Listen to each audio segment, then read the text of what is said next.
Boa noite a todos, com grande felicidade que nós temos hoje mais um episódio do nosso Morph Speech. Hoje vai para falar de anatomia das mamas. A Mariana Gruskowska, ela é biomédica pela Universidade Federal Fluminense e vai nos brindar com a palestra sobre a anatomia das mamas. Então, Mariana, muito obrigado pelo seu tempo, sua disposição em contribuir com a nossa atividade remota da Universidade Federal Fluminense para os alunos de biomedicina. Muito obrigado, Mariana, você pode iniciar sua palestra. Muito obrigada pelo convite. Então, boa noite a todos. Como o professor já falou, meu nome é Mariana, eu sou biomédica pela UF e vou iniciar a anatomia da mama. Então, a mama é um órgão anterior do tórax, localizado à frente do músculo peitoral, mais ou menos entre a segunda e a sexta costela. Ela é formada por tecido gorduroso, glândulas, ductos e uma papila anterior. É sempre bom lembrar que a mama é um órgão feminino e masculino. Mesmo que a mulher geralmente tenha a mama mais desenvolvida por conta dos hormônios, progesterona e estrogênio, o homem também possui mama e também tem toda a característica mamária. A mama, ela tem algumas divisões, então vamos começar falando aqui dessa região central, que é a área central ou aureolar. Ao redor dela nós temos 4 quadrantes: quadrante superior medial, quadrante inferior medial, quadrante inferior lateral e quadrante superior lateral.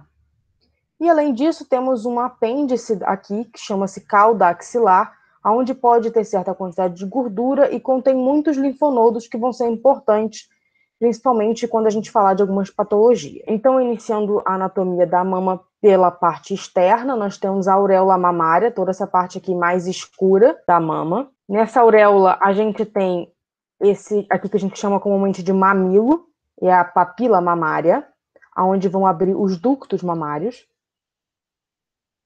A gente tem algumas glândulas, são essas projeções aqui ao redor da papila, que são glândulas aureolares ou de Montgomery, e por dentro a gente tem ductos lactíferos ou ductos diacélios.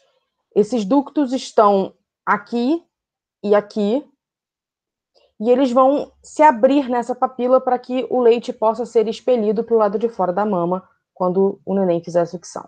No meio desses ductos da parte lobular para a parte da papila, a gente tem algumas projeções chamados seios lactíferos, onde tem algum certo acúmulo de leite aqui. E na outra extremidade desses ductos, nós temos os lobos da glândula mamária, que aqui é onde será produzido o leite quando houver estímulo. Entremeando esses lóbulos, a gente tem uma grande quantidade de gordura que dá uma certa sustentação à mama, além desses ligamentos chamados ligamentos suspensores da mama ou ligamentos de Cooper, que mantém a mama no lugar. Numa vista lateral, a gente tem a papila mamária ou mamilo, os ductos antes e depois dos seios, ductos lactíferos ou diacélios, os seios lactíferos, os lobos e a gordura. E também dá para ver toda essa projeção que são os ligamentos suspensores. Delimitando a mama posteriormente, nós temos uma fáscia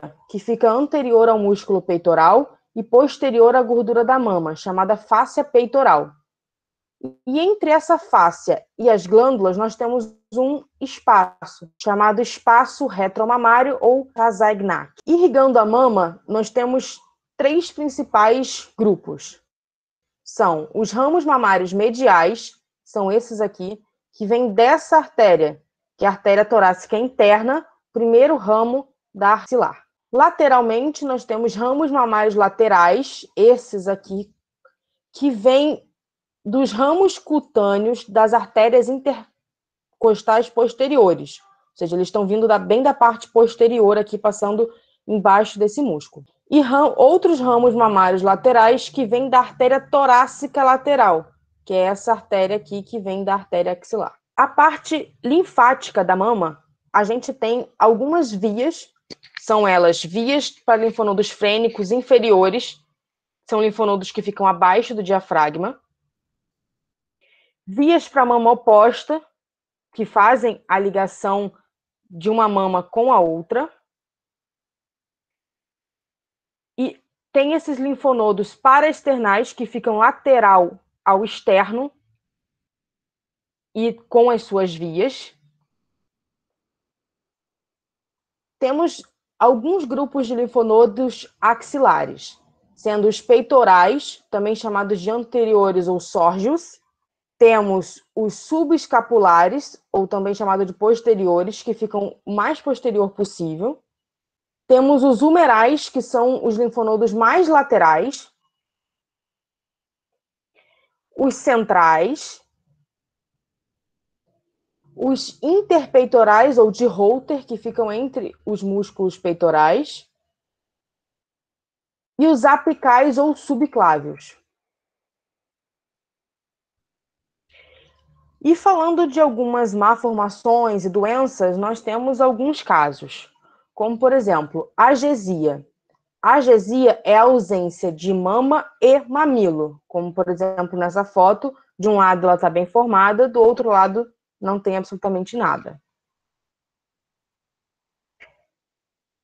Amastia, como nesse lado, você tem uma mama completa do lado de cá, com o mamilo, do lado de cá somente um mamilo, a mama não foi formada. Aqui a gente tem duas mamas formadas, porém só um lado tem mamilo, então a gente chama de atelia. E também tem politelia, tem vários mamilos, mas só duas mamas. Ou polimastia, que ela tem as mamas normais e tem mais uma formação, que a gente também pode chamar de mamilo acessório, ou mamilo ou mama acessória, desculpa, ou mama supranumerária. Existe também a malformação tuberosa, que é essa mama em formato cônico, com um mamilo bem proeminente. E assimetria mamária, que você tem mamas e mamilos formados, mas com tamanhos bem diferentes.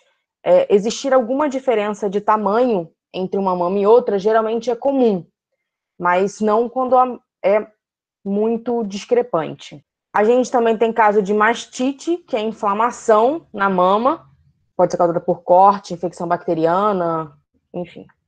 E a gente tem esse sinal pale de orange ou pele de laranja, que é um sinal causado por uma inflamação e está muito presente em mamas que possuem câncer. Não é o único sinal, então é sempre bom lembrar alguns outros sinais, como a presença de nódulos, dor, aumento de uma mama, sempre pode ser algum indício. Então é sempre bom fazer o exame, ou na cama, no chuveiro, de frente ao espelho, tocando circular, para cima e para baixo. E aí, se perceber alguma coisa, e quando for ao médico anualmente, fazer o exame clínico, se tiver alguma indicação, faz uma ultrassonografia, uma mamografia, se precisar, uma biópsia, para poder fazer ou um tratamento quimioterápico, radioterápico, ou até mesmo uma cirurgia.